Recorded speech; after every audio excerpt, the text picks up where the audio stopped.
Bonjour et bienvenue sur ma chaîne. Aujourd'hui, on se retrouve pour un pranayama, donc une technique de respiration qui se nomme Kapalbhati. Donc, cette respiration est issue des Chakriyas, donc des techniques de purification de nettoyage du corps.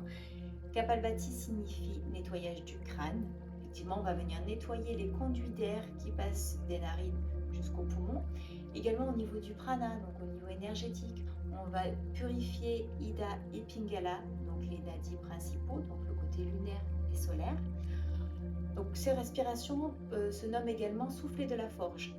Tout simplement parce qu'on va se concentrer sur l'expiration, où on va presser la sangle abdominale et laisser les abdominaux se regonfler pour laisser l'inspiration se faire spontanément. Donc ça va vraiment se situer au niveau du ventre. On commence par s'installer confortablement dans une position assise, même si cette technique peut se pratiquer debout, mais en général c'est plutôt assis. Donc en tailleur ou en lotus, surélevé, à la limite même à genoux si c'est plus confortable pour vous, sur des briques. Voilà. Le tout c'est que votre colonne vertébrale soit le plus droit possible. Une fois que votre dos est bien placé, sentez que vous pouvez légèrement bomber un peu le torse.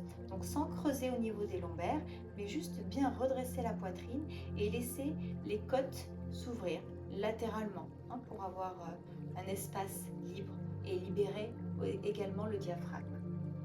Donc tout va se passer au niveau du ventre, on va se concentrer sur le nombril et on va travailler l'expire. Donc l'expire va être brutale, quasiment, bruyante, et l'inspire va se faire spontanément, sans effort et relativement silencieuse. Je vous montre, ce sera plus simple. Donc ça donne ça.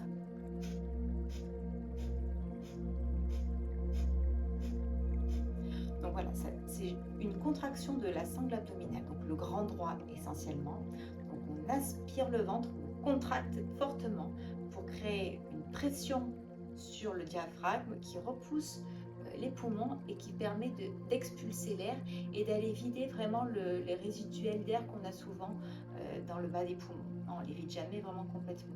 Donc là, cette respiration va venir stimuler l'expulsion et vider complètement tout l'air qui reste résiduel. Donc on se concentre sur l'expire, on contracte fortement le ventre. Par contre pour l'inspire, juste on relâche la sangle abdominale et ça va faire un appel d'air et les poumons vont se remplir spontanément. Donc là il n'y a pas d'effort et c'est relativement silencieux. Donc c'est le travail qui se fait uniquement, la contraction du ventre pour expirer. Donc, je vous la remontre une deuxième fois. On commence par relâcher un peu le ventre pour bien détendre la sangle abdominale et on commence sur l'expire.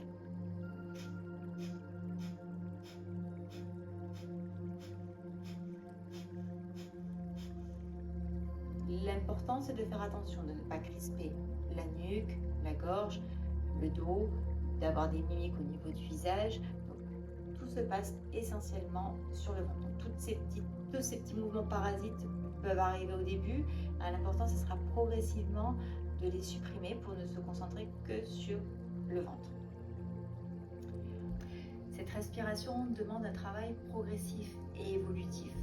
Au début, l'important c'est de bien placer donc la respiration abdominale. Ensuite, progressivement, vous allez essayer d'établir le rythme pour arriver à faire une inspire-expire par seconde, puisque la première étape, c'est d'arriver à faire 60 respirations par minute.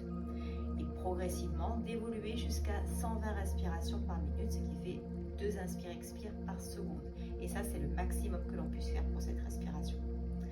Donc, on va en faire une ensemble. On va s'arrêter à 30, donc 30 respirations en 30 secondes. Donc, je vais les compter. Laissez-vous guider par mon rythme. Si vous sentez que vous avez la tête qui tourne, vous arrêtez surtout. Vous pouvez même vous allonger quelques secondes avant de réessayer. Voilà. Surtout, restez attentif à vos ressentis. Ça doit rester confortable. Donc, on essaye. Voyez ce que ça donne. Et ensuite, on en reparle. Placez bien le dos droit, donc la position assise. Anjaneyana Mudra, donc les index sous les pouces. Donc redressez bien votre colonne vertébrale. Ouvrez les côtes, bombez légèrement la poitrine, grandissez-vous, lâchez la sangle abdominale et c'est parti.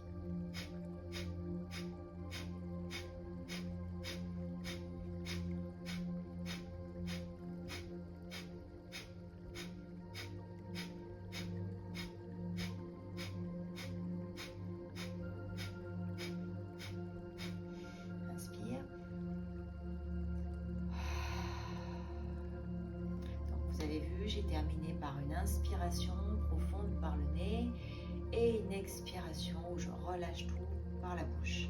Ensuite, on enchaîne avec un deuxième, puis un troisième cycle, parce qu'ils se font par 3. Donc là, c'était le rythme pour pouvoir faire ensuite jusqu'à 1 minute, donc les 60 par minute, pour aller progressivement jusqu'à 120 par minute. Donc, voyez comment ça fonctionne déjà pour vous. Allez-y progressivement, prenez votre temps, ne brûlez pas les étapes, sinon vous allez obtenir les effets inverses. Il y a trop de tension qui s'installe sur le corps. Le but, c'est vraiment qu'il n'y ait aucune tension, que tout se situe au niveau de la sangle abdominale. Pour tous les bienfaits que cette respiration peut avoir sur le corps, je vous invite à lire le détail sous la vidéo où je vous indiquerai donc tous les bienfaits au niveau nerveux, au niveau circulation du sang, au niveau digestif. Voilà, je vous retrouve très vite pour une autre vidéo. N'hésitez pas à mettre un petit pouce pour dire que vous avez aimé, à vous abonner à la chaîne si ce n'est pas déjà fait et à commenter bien sûr. À bientôt!